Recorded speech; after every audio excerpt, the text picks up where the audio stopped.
महाराष्ट्रातील ग्रंथालयाच्या अनुदानाचे राहिलेले 40% शासनाने द्यायला हवे होते, परंतु आजपर्यंत 2 वर्षापासून वाढीव अनुदानाची 40% रक्कम सरकारने अद्याप वितरित केलेली नाही।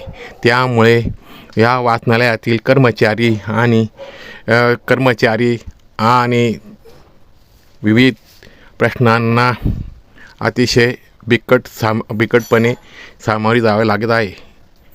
त्याची ताबडतोब दखल घेऊन 40% उर्वरित अनुदानाची रक्कम वितरित करण्याची यावी अशी मागणी ग्रंथालय संघ भारती आणि ग्रंथालय ब्रिगेडने केलेली आहे।